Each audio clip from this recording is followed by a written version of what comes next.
They pulled a janitor onto the stage like it was a prank.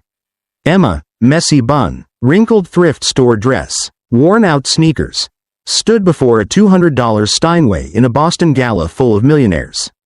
Laughter echoed. Phones came out. "She's the comic relief," someone whispered, but no one knew who she used to be. And when her fingers touched those keys, the room would never be the same again. It was supposed to be a flawless night, Boston's annual Crestview Gala for the Arts. Held inside the shimmering halls of the Alderidge Grand Theater. Crystal chandeliers dripped from the ceiling.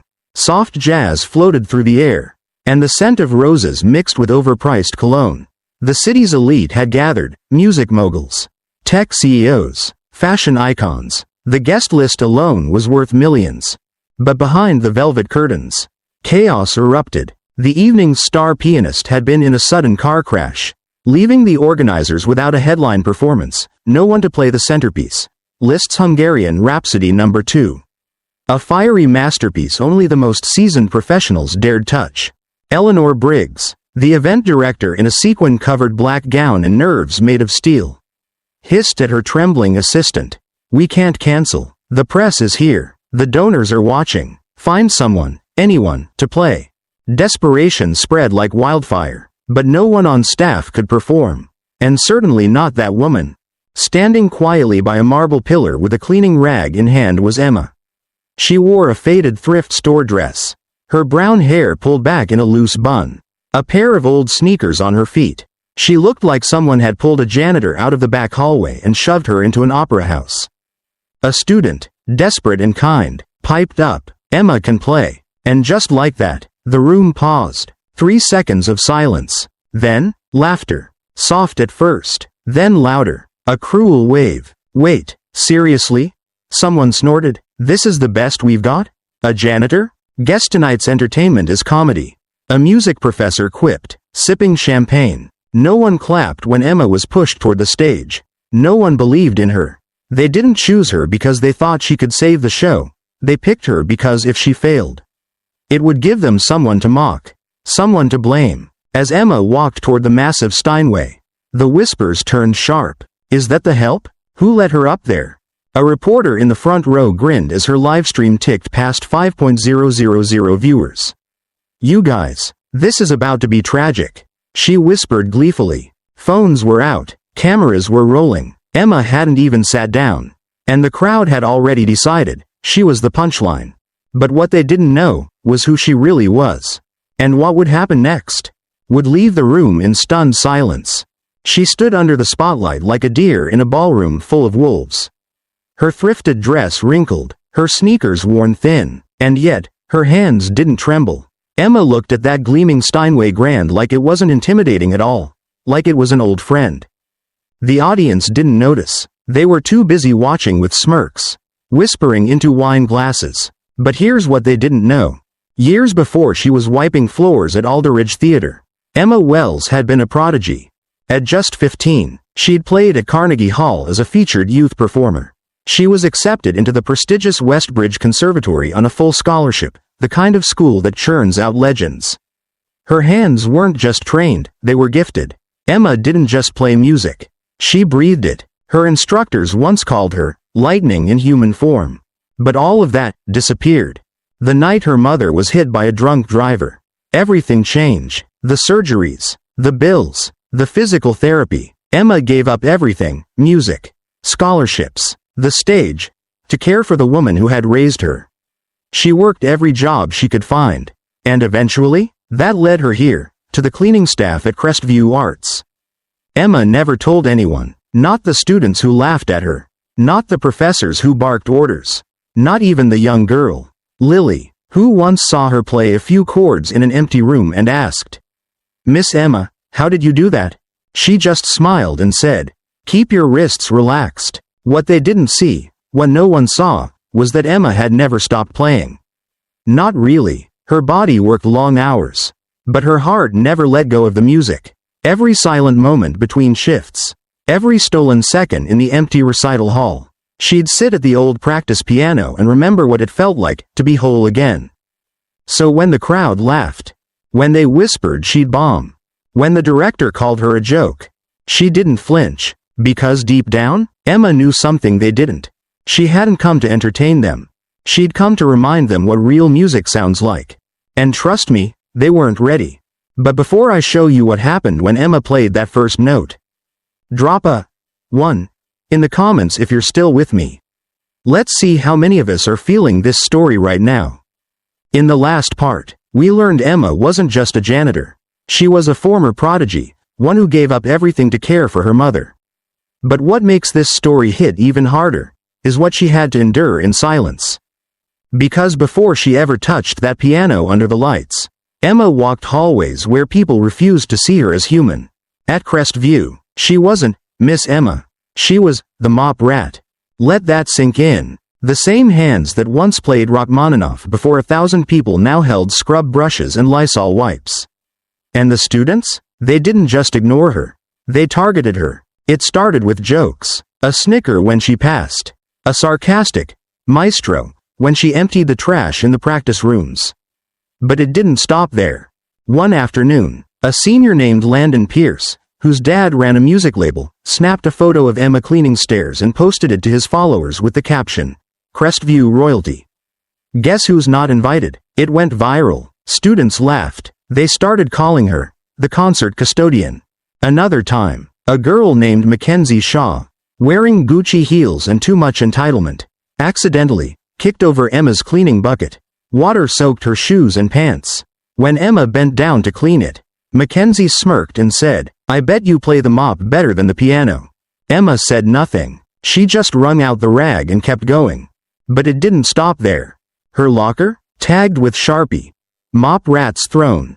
Her spare uniform? Soaked in bleach. Her notebook of handwritten sheet music? Torn to shreds. And taped to the mirror above the staff sink was a note that read, "Stay in your lane. Janitor." And still, Emma didn't report it. Because deep down, she knew the truth. The school didn't see her. Not as an artist. Not as a person. Just disposable help. Even teachers joined in. Once, she gave a kind tip to a shy donor's daughter struggling with piano. "Keep your wrists loose." Her playing improved instantly. But right then, Professor Delacroix stormed in. "What are you doing with my student?" she snapped. "Don't touch the piano. That Steinway is worth more than your entire life." Emma stepped back, apologized, and walked away. But in her eyes, a quiet fire stayed lit. Every insult they threw, every look of disgust, every video they posted, she stored it, not with bitterness, but with focus. A calm, patient strength most people never find. And now, on that stage, those same students who mocked her had their phones out, ready to laugh again. They thought she'd fumble. They had no idea they were seconds away from being silenced forever. Let me know if you'd like segment 4, where Emma begins to play, and the world begins to change. So there she stood, still in that same wrinkled dress, her old sneakers nearly silent on the polished stage floor. The $200 Steinway loomed before her, sleek, black, and waiting. Emma sat down slowly, straightened her back, and placed her fingers gently on the keys. Phones were still out. Smirks still lingered. Someone in the back whispered, "This is gonna be painful." Another laughed, "Bet she doesn't even know where middle C is." But Emma didn't flinch. She closed her eyes and breathed. It wasn't just air she was pulling in, it was every insult. Every cruel laugh, every slammed locker and spilled mop bucket. She took all of it in. And when she exhaled, she let go of the pain. And then, she played. The opening chords of Liszt's Hungarian Rhapsody No. 2 didn't float, they crashed. Powerful, commanding, unapologetic. It was like lightning struck the room. The sound rolled over the audience like a wave, swallowing the laughter, snatching the words from their mouths. Fingers that had been texting froze. Smirks melted, every phone lowered. Because this wasn't some nervous janitor fumbling through a piece. This was a master reclaiming her throne. Her hands flew, left sweeping deep bass runs, right dancing intricate melodies. The piano wasn't just an instrument. It was an extension of her soul. Every note told a story. Of heartbreak. Of sacrifice. Of quiet resilience no one bothered to see until now. The melody softened, delicate, almost like a whisper, then erupted again in wild, furious triumph. A girl who had mopped their hallways was now burning the room down with pure genius. And for the first time that night, no one made a sound. Even Professor Delacroix, the one who told her not to touch the Steinway, sat frozen, jaw open, eyes wide. Landon, the senior who humiliated her online, stared like he was watching a ghost.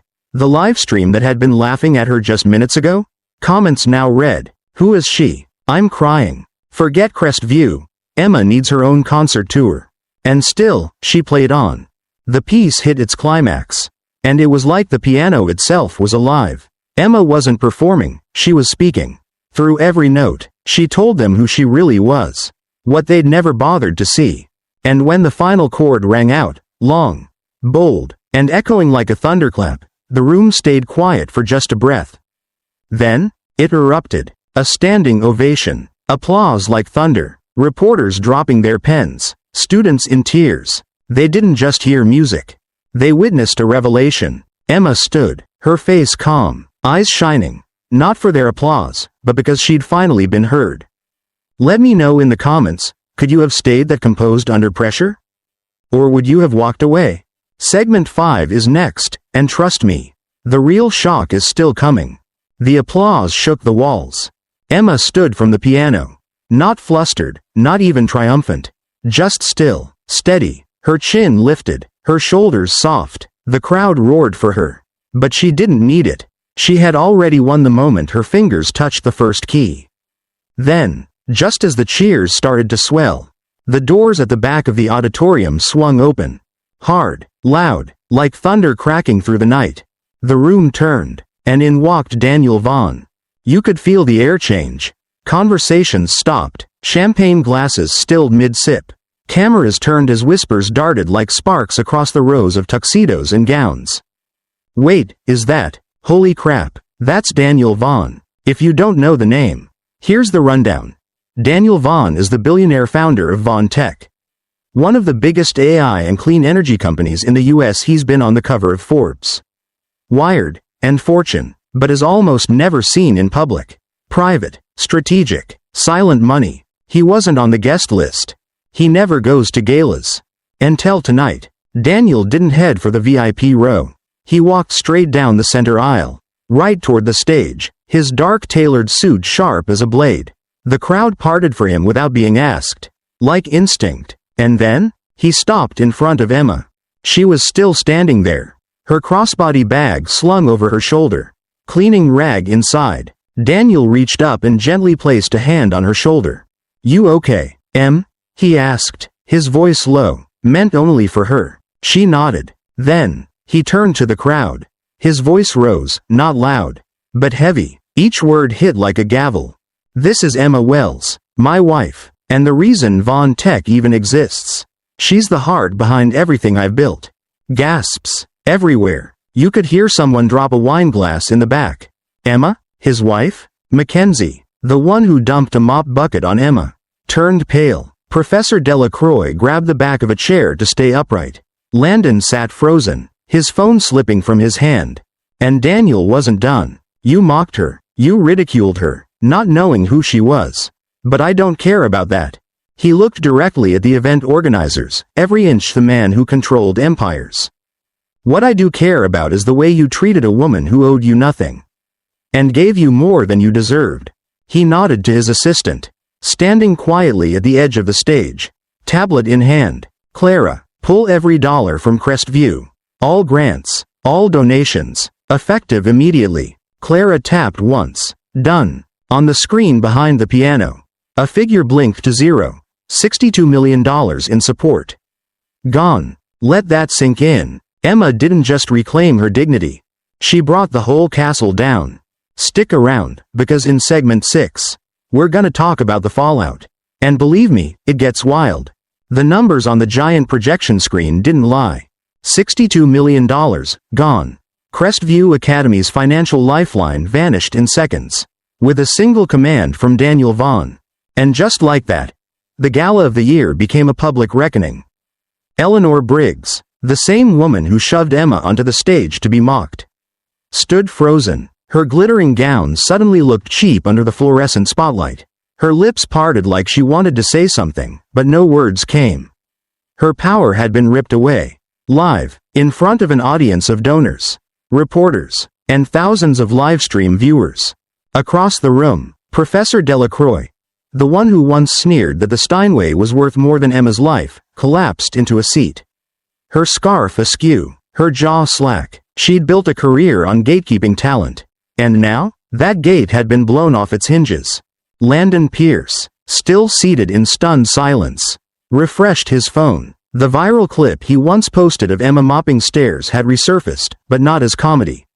Now, it was part of a public takedown. His own words, Crestview royalty, were being quote-tweeted with, "Royalty just took your throne." Bro. Worse, his father's label, the same one he boasted would sign him after graduation, publicly cut ties. "We do not tolerate bullying or elitism." Their statement read, effective immediately. Landon Pierce is no longer affiliated with Gold Arc Records. You could practically hear the sound of his future shattering. Mackenzie Shaw, the social media influencer and fashion ambassador who humiliated Emma on video, had her own fallout. Brand partnerships dropped her one by one. Screenshots of her snide comments, "Bet you play the mop," flooded Twitter and TikTok under the hashtag #MopGate. And the girl who once curated her Instagram feed down to the pixel was now blocking comments by the thousands. Even the reporter, Danielle Moore, who had live-streamed Emma's walk to the stage with gleeful sarcasm, faced public outrage. Sponsors pulled out. Her editor at BuzzCircuit issued a formal apology. She tried to backpedal in a tearful video, saying, "I didn't know. I didn't mean it like that." But the internet wasn't buying it. Emma's story had become a movement. People weren't just angry, they were inspired. Comments poured in like, "This is what happens when you underestimate the wrong woman. Respect the janitor." Always. Emma didn't just play Liszt, she played every hater in that room. Within hours, Emma's performance was trending on every platform. YouTube, X, TikTok, even NPR picked up the story, calling it the most powerful piano performance of the decade. But Emma? She wasn't watching the fallout. She was backstage, wrapping her cleaning rag into her bag with the same quiet grace she'd carried through every insult. Because she didn't need revenge. She already had something better. The truth. And the whole world was finally listening. While the world buzzed about the fallout from Crestview's disastrous gala, Emma Wells quietly disappeared from the headlines. No press tour, no interviews, no brand deals. Because Emma had something bigger in mind. She didn't want fame. She wanted change. 2 months later, a modest building opened on the south side of Boston. No red carpet, no luxury ribbon cutting, just a wooden sign out front, hand-painted with quiet pride. Heart Music Academy, where talent meets opportunity. And guess who was inside on day one? Emma, in a soft cardigan, her hair tied back in that same simple bun. She stood at the door with a warm smile, greeting dozens of kids, many of them from underserved neighborhoods, none of them with access to instruments or formal music lessons. They didn't need money, they just needed heart. The first student through the door was a shy boy named Jordan. He had a nervous stutter and hands that trembled when he touched the keys. Emma knelt beside him, gently guiding his fingers. "You're already music," she whispered. "You just haven't heard yourself yet." That moment, filmed quietly by another teacher, went viral in its own right. 30 million views, comments pouring in. "She's not just a pianist. She's a healer. This is how you build the future. We need 10,000 more Emmas." Donations flooded in, not just from celebrities and CEOs, but from everyday people, teachers, nurses, musicians who had once been overlooked themselves. Within a year, Heart Music Academy expanded into 3 cities. By year 2, it had programs in over a dozen schools. Emma taught there herself, not just piano, but resilience, grace, how to keep going when the world says, "You're not enough." Meanwhile, Crestview tried to recover. They issued statements, fired Eleanor Briggs, rebranded their website, begged their donors to stay. But it was too late. The gala had become a cautionary tale, a textbook case in cruelty backfiring. And Emma? She became a symbol of everything they forgot to value: talent, integrity, and humility. She was invited to Carnegie Hall, Offered a 7-figure recording deal. Asked to headline festivals in Paris, Tokyo, and London. But she said no. Because the stage she wanted most was right here. In a little sunlit room with mismatched stools, chipped metronomes, and children whose eyes lit up when they played their first notes. That was Emma's encore. And maybe the best part? Her mother, now in a top-tier care facility paid for with Emma's untouched inheritance, watched every recital on a tablet from her room. Beaming with pride, Emma never changed who she was. She just reminded the world who they had forgotten to see. Emma Wells walked onto that stage with nothing, no gown, no pedigree, no applause, just a lifetime of being overlooked, underestimated, and humiliated. But when her fingers touched those piano keys, she didn't just play music. She played truth. And here's the truth we can all carry with us. You don't need to be seen to have value. You don't need a spotlight to be powerful. And no one, not a title, a school, or a society, gets to decide your worth. Emma's story isn't just about music. It's about all the quiet warriors out there, the janitors, the single moms, the bus drivers, the kids who are told they'll never be enough, who keep showing up, doing their best, and holding on to their dignity no matter what the world throws at them. She reminded us that sometimes, the strongest people are the ones who've been silent the longest, and that grace, when paired with strength, can shake the very walls built to exclude you. Crestview tried to erase her, laugh at her, use her. Instead, they made her unforgettable. So if you're watching this and you've ever felt small, invisible, or like your moment may never come, I hope Emma's journey speaks to you the way it spoke to thousands. Because your story isn't over. You are not defined by the job you hold, the clothes you wear, or how others see you. You are defined by what you carry inside and how you choose to rise. Again and again, if this story touched something in you, do me a favor, take a second to like this video. Drop a comment and tell me, what part of Emma's story hit home for you? And if you want more stories like this, stories that inspire, that heal, that remind us of our shared humanity, don't forget to subscribe. Because sometimes, the world needs fewer headlines and more heart. And right here, that's what we're building, one story at a time.